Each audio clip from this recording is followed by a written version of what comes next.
मटियारी ज़िले जा रेलवे फाटक मौत जो राकास बणियल। मटियारी ज़िले जे रेलवे फाटकनि ते माज़ी में केतिराई ख़तरनाक हादसा थी चुका आहिनि ऐं फाटकनि ते गेट न हुजण सबबि हादसा रोज़ जो मामूल बणियल आहिनि। मटियारी ज़िले जे रेलवे फाटकनि जिन में उडेलो लाल स्टेशन भरिसां सचू अबड़ो रेलवे फाटक, मोहम्मद अबड़ा फाटक ऐं पलीजाणी भरिसां जिसकाणी फाटकनि ते माज़ी में केतिराई ख़तरनाक हादसा थिया आहिनि, जॾहिं त ॿिए तरफ़ अलाडिनू सांद रेलवे फाटक ते पुल न हुजण करे हादसा रोज़ जो मामूल बणियल आहिनि। उते जी अवाम वॾी मुश्किलात खे मुंहुं ॾेई रहिया आहिनि। उन हवाले सां उते जी अवाम जेकब न्यूज़ सां पंहिंजा वीचार वंडींदे चयो आहे त पोयां लगी पई है, को मरीज़ आहे, को कीअं माण्हू हाणे फाटक सोड़ो आहे। हाणे ॿिन्ही तरफ़ जूं गाॾियूं अचे गॾिजणियूं ऐं जहिड़ा झट ड्राइवरनि जा रोज़ हलनि पिया।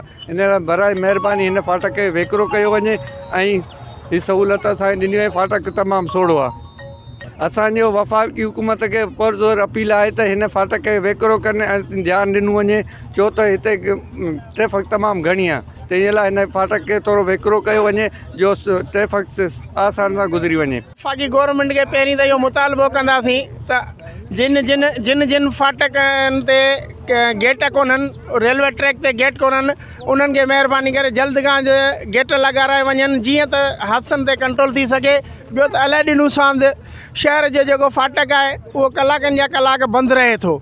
उन लाइ कई एमरजेंसी केसनि कई हादसो थी सघे, कई दफ़ा हादसा बि थियण जे बावजूदि कई दफ़ा डेथ बि थी सघी आहे। उन लाइ गुज़ारिश आहे त हिते अवर हेड जी सख़्त खां सख़्त ज़रूरत आहे, उहा बि ॾिनी वञे जीअं हिते आवाम खे या कंहिं सवारी सफ़रीअ खे इंतज़ारु करिणो न पवे।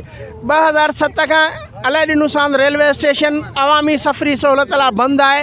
वफ़ाक़ी हुकूमत खे असां मुतालबो कंदासीं त इन ॻाल्हि जो नोटिस वठी टंडो आदम खां कोटड़ीअ ताईं शटल डाउन जी जेका बंदि कई आहे ट्रेन, उनखे चालू कयो वञे। हिते अलाडिनू सांद जा ओस पास जा जेके बि हिन इलाइक़े जा माण्हू आहियूं, तमामु हिकिड़ो वॾी मुश्किलात जे मुंहं में आहियूं।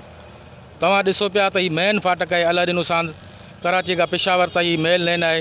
हीअ माना सॼो ॾींहुं हले पई गाॾी, रेल गाॾियूं सॼो ॾींहुं था क्रॉस। ऐं फाटक जेको असांजो मेन फाटक आहे सो 2-2 कलाक बंदि थियो थो वञे।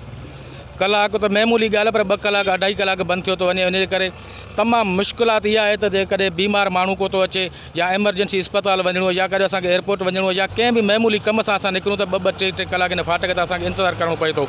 इहा नाइल इहा आहे त हिन फाटक ते फ्लाई ओवर कोन्हे, सो महिरबानी करे हिन फाटक ते फ्लाई ओवर ॾिनो वञे त हितां जे जेके रहवासी आहिनि उन्हनि जी इहो मुश्किलातूं दूर थी वञनि। उनखां सवाइ फाटक बराबरि में लोरड़ा फाटक, उहो खुलियो फाटक आहे, उन ते को चौकीदार कोन्हे। रोज़ माना हादसा महमूल बणियल आहिनि। हींअर महीनो ॾेढ थियो, हुन में माना 15 खां 16 माण्हू उते माना गाॾीअ धक हुयसि, ज़ख़्मी थिया आहिनि, के मरी विया, के वीचारा जॾा थियो पिया आहिनि। उन जे लाइ इन वफ़ाक़ी हुकूमत खे असीं अर्ज़ु कयूं महिरबानी करे जेके खुलियल फाटक आहिनि उन्हनि खे घटि में घटि गेट मैन ऐं चौकीदार ॾिनो वञे। ऐं जेको हीउ मेन फाटक आहे, मेन रेलवे स्टेशन अलाडिनू सांद जो, हिते असांखे फ्लाई ओवर पुल ॾिनी वञे। वफ़ाक़ हुकूमत खां इहो मुतालबो आहे त हीअ जेके असांजा फाटक आहिनि रेलवे स्टेशन जा, उन्हनि ते ॾाढी तकलीफ़ थिए थी। कलाकनि जा कलाक बंदि कया था वञनि। किन फाटकनि ते जेको आहे दरवाज़े ई कोन्हनि के, उते वॾा हादसा थियनि था ऐं इंसान ज़ात उते वॾी तकलीफ़ में अचे थी।